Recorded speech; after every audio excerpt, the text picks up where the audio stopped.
بالله من شرور أنفسنا ومن سيئات أعمالنا من يهده الله فلا مضل له ومن يضلله فلا هادي له ونشهد أن لا إله إلا الله وحده لا شريك له ونشهد أن محمدا عبده ورسوله أما بعد أعوذ بالله من الشيطان الرجيم بفضل بسم الله الرحمن الرحيم ربنا آتنا من لدنك رحمة وهيئ لنا من أمرنا رشدا.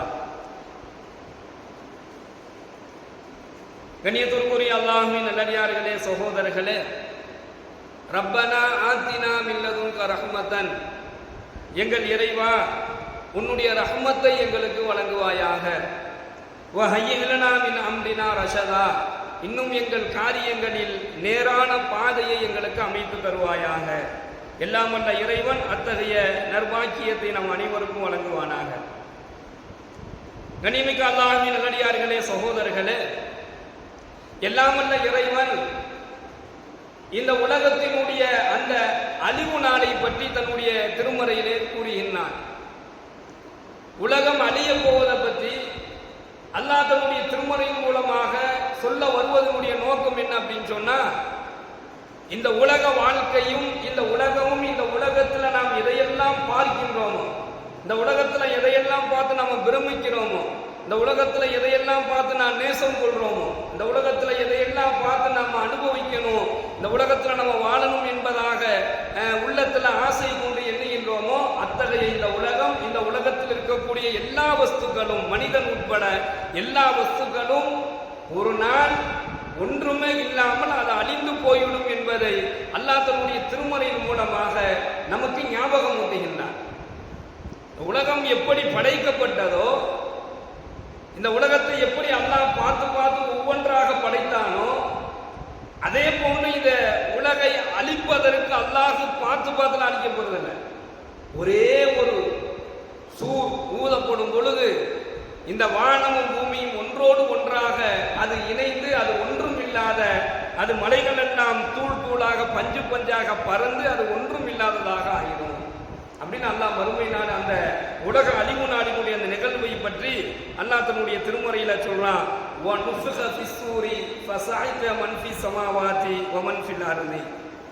சூர் ஊதப்பட்டால், அல்லாஹ் சொல்றான், சூர் ஊதப்பட்டால் வானங்களில் இருப்பவர்களும் பூமியில் இருப்பவர்களும் மூர்ச்சித்து மதியிலிருந்து போய்விடுவார்கள். இல்லாமையஷா அல்லாஹ், அல்லாஹ் நாடியவர்களை தவிர. இப்ப இந்த இடத்துல உலகம் அழியும் அல்லாஹ் சொல்றான். உலகத்தில் இருக்கக்கூடிய எல்லா பொருளாதாரமும் அழிஞ்சிருங்கிறான், எல்லா வஸ்துக்களும் அழிஞ்சிடலாம். பெரும் கொண்ட மழையாக இருக்கட்டும், இரும்பு புகையாக இருக்கட்டும், எதுவாக இருக்கட்டும், வானம் பூமியில் எல்லா வஸ்துக்களும் அழிஞ்சு போயிடும். இதுல வானத்தில் இருப்பவர்களும் பூமியில் இருப்பவர்களும் மூர்ச்சித்து போயிடுவாங்க, அதாவது மதியிலிருந்து போய்விடுவார்கள். ஆனா இல்லாமன்ஷா அல்லாஹ், யாரை தவிர, அல்லாஹ் நாடியவர்களை தவிர அவங்களுக்கு ஒண்ணுமே ஆகாது, அவங்களுக்கு உண்மையாகாதுன்னு அல்லாஹ் சொல்றான். இப்ப அவங்க யாரு? அல்லாஹ் நாடியவர்களை தவிர என்பதாக அல்லாஹ் சொல்றானே, அந்த நல்லடியார்கள் யாரு? அவர்கள் எப்படிப்பட்டவங்க அப்படின்னு சொன்னா, கண்ணியமிக்க சகோதரர்களே, அவர்கள் தான் அல்லாஹ்வுடைய ரஹ்மத்தை பெற்றவர்கள், அல்லாஹ்வுடைய அருளை பெற்றவர்கள். யாருக்கு அல்லாஹ் தன்னுடைய அருளை வழங்கிட்டானோ, யாருக்கு அல்லாஹ் தன்னுடைய ரஹ்மத்தை கொண்டு அவர்களுக்கு அல்லாஹ் யாரை பாதுகாத்துட்டானோ, அவங்களை இந்த உலக வாழ்க்கையில, இந்த உலகமும், இந்த உலகத்தில் இருக்கக்கூடிய அல்லாஹ் எல்லா விதமான சிரமங்கள், கஷ்டங்கள், நெருக்கடிகள், சோதனைகள் எதுவுமே ஒன்றும் செய்யாது. எல்லாம் வரும் அவங்களுக்கு, ஆனால் அது அவங்களுக்கு பெருசா தெரியாது. கடுமையான நெருக்கடி வரும், அது அவங்களுக்கு பெருசா தெரியாது. நம்ம நபிமார்களுடைய வரலாறுகளை எடுத்து பார்த்தா நமக்கு தெரியும்.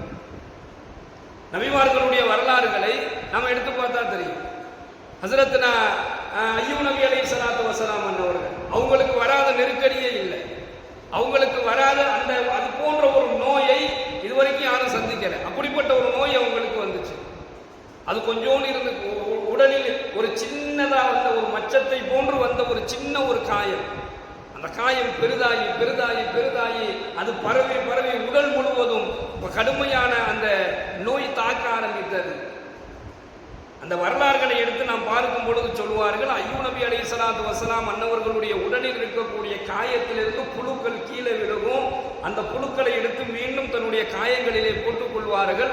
அன்னை ரஹிமா அம்மா கேட்பாங்களா, எதுக்கு அந்த புழுவெல்லாம் கீழே புண்ணுல இருந்து விழுகக்கூடிய புழுக்களை எடுத்து ஏன் உங்க உடம்புல நீங்க திருப்பி போட்டுக்கிறீங்கன்னு கேட்கும் பொழுது ஐயூப் நபி சொல்லுவாங்க, அதனுடைய ரிசுக்கை அல்லாஹ் என்னுடைய உடலில் வைத்திருக்கிறான் என்பதாக சொல்லுவாங்க. அந்த அளவிற்கு நோயினால் பாதிக்கப்பட்டு அந்த உடலில் ஏற்பட்டிருக்கக்கூடிய அந்த காயங்களால், உடலில் ஏற்பட்டிருக்கக்கூடிய அந்த நோயினால் அவ்வளவு சிரமப்பட்டார்கள். ஆனாலும் அவர்கள் என்ன செய்யல, அதை பத்தி அவங்க கவலைப்படல.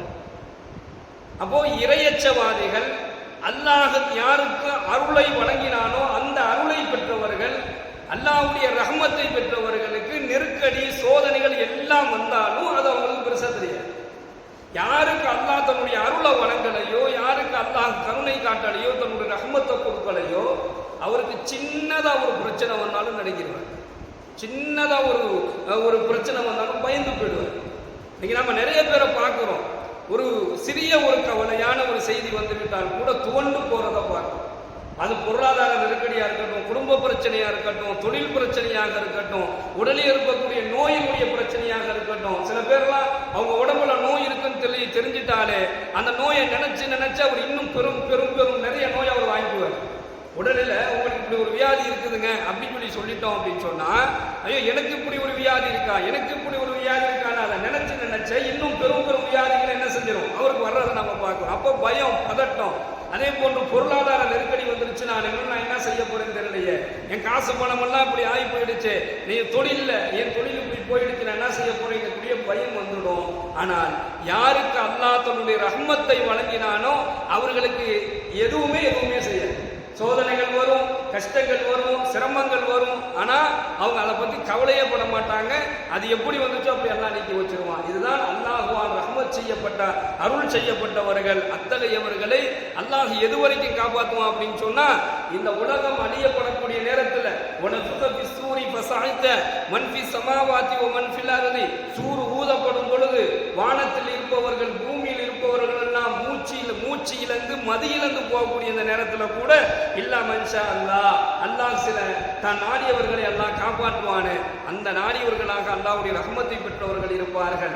அல்லாஹ் அத்தகைய கூட்டத்தில் நம்மை அல்லாஹ் ஆக்கி வைப்பானாக. இப்ப கண்ணியமிக்க அல்லாஹ்வின் நல்லடியார்களே, சகோதரர்களே, இந்த மறுமை நாளினுடைய நிகழ்வை பற்றி பெருமானார் ஸல்லல்லாஹு அலைஹி வஸல்லம் சொல்றாங்க. அவரவருடைய குறிப்புகள் அவருக்கு அங்க வைக்கப்படும். இது அல்லாஹ் குர்ஆன்ல சொல்றான். அவரவருடைய குறிப்புகள் நாளைக்கு என்ன செஞ்சிருக்கிறோம் அல்லாஹ்விடத்துல காண்பிக்கப்பட்டோம். இவர் யாரு, இவர் என்ன செஞ்சாரு, இவர் என்ன பேசினாரு, இவர் யாருக்கிட்ட எப்படி நடந்துகிட்டாரு, இவருடைய நிலை என்ன, இவர் உலகத்துல என்ன மாதிரி சம்பாதிச்சாரு, என்ன மாதிரி செலவு செஞ்சார், இது என்னுடைய குறிப்புகள் ஒவ்வொன்றுமே அல்லாஹ் சொல்றான் என்கிட்ட கொடுக்கப்பட்டுங்கிறாங்க. அவரவருடைய குறிப்புகள் தின குறிப்புகள் என்னிடத்தில் வைக்கப்படுங்கிறாங்க. அந்த தின குறிப்புகள்ல நம்ம எல்லாமே, நம்ம பேசின வார்த்தைகள், நாம் செய்த செயல்கள், நம்ம என்னெல்லாம் செஞ்சோமோ எல்லாம் அந்த தினக்குறிப்புல இருக்கும்.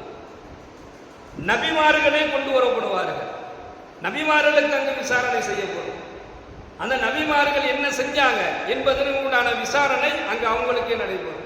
அப்போ நமக்கு அல்லாஹ்வினுடைய அந்த விசாரணைக்கு முன்னாடி அல்லாஹ் நிச்சயமாக நீதமாக தீர்ப்பு வழங்கக்கூடியவன் அல்லாஹ் ஒருவன் தான். யாருக்கும் பாகுபாடு பாரபட்சம் காட்ட வேண்டிய அவசியம் இல்லை. அல்லாஹ் அந்த இடத்தில் கூட யார் அல்லாஹ் தன்னுடைய பொருத்தத்தை கொண்டு யாருக்கு அல்லாஹ் சொர்க்கத்தை வழங்குவான், யாருக்கு அல்லாஹ் நரகத்தை வழங்குவான்னா யாருக்கும் தெரியாது. ஒரு அடியான் பாவம் செஞ்சுக்கிட்டே இருக்கிறார், ஒரு மனிதர் பாவத்திலேயே மூழ்கிக்கிட்டு இருக்கிறார், அவருடைய செயல் எல்லாமே பாவமான செயலா இருக்குது, அதனால அவர் நரகத்துக்கு போயிடுவாரு. ஒருத்தர் தொழுதுகிட்டே இருக்கிறார், நிறைய நன்மையான காரியங்கள் செஞ்சுக்கிட்டே இருக்கிறாரு, அதனால அவர் சொர்க்கத்துக்கு போயிடுவாருன்னா நாம என்ன முடியாது. அங்க யாரை அல்லாஹ் நாடுகின்றானோ அவர்களை அல்லாஹ் எங்க அனுப்பணுமோ அங்க அனுப்பிடுவான். அந்த இடத்தில் கூட அல்லாஹ் யாருக்கு தன்னுடைய ரஹ்மத்தை வழங்கினானோ அந்த அல்லாஹ்வுடைய ரஹ்மத்தை வழங்கப்பட்டவர்கள் சொர்க்கத்திற்கு செல்வார்கள்.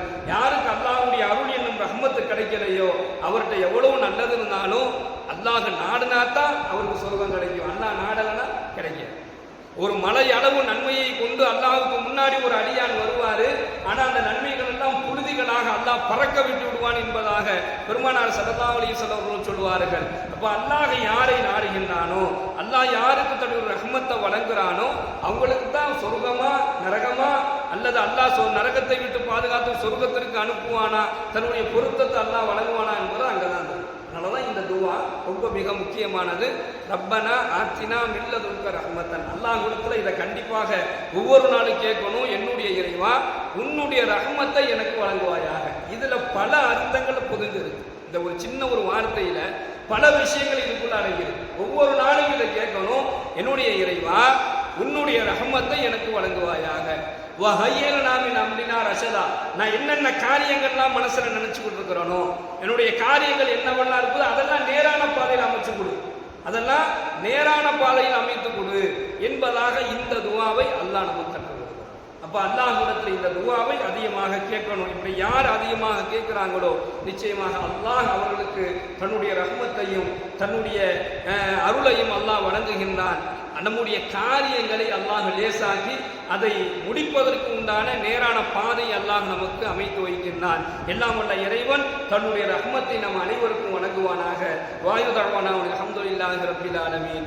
அஸ்ஸலாமு அலைக்கும் வரஹ்மத்துல்லாஹி வ பரகாத்துஹு. சுப்ஹானல்லாஹி வ பிஹம்திஹி சுப்ஹானக்கல்லாஹும்ம வ பிஹம்திக வ நஷ்ஹது அல்லா இலாஹா இல்லா அன்த வ நஸ்தக்ஃபிருக வ நதூபு இலைக். சுப்ஹான ரப்பிக ரப்பில் இஸ்ஸத்தி அம்மா யசிஃபூன் வ ஸலாமுன் அலல் முர்ஸலீன் வல்ஹம்துலில்லாஹி ரப்பில் ஆலமீன். ஸல்லல்லாஹு அலா முஹம்மது ஸல்லல்லாஹு அலைஹி வஸல்லம்.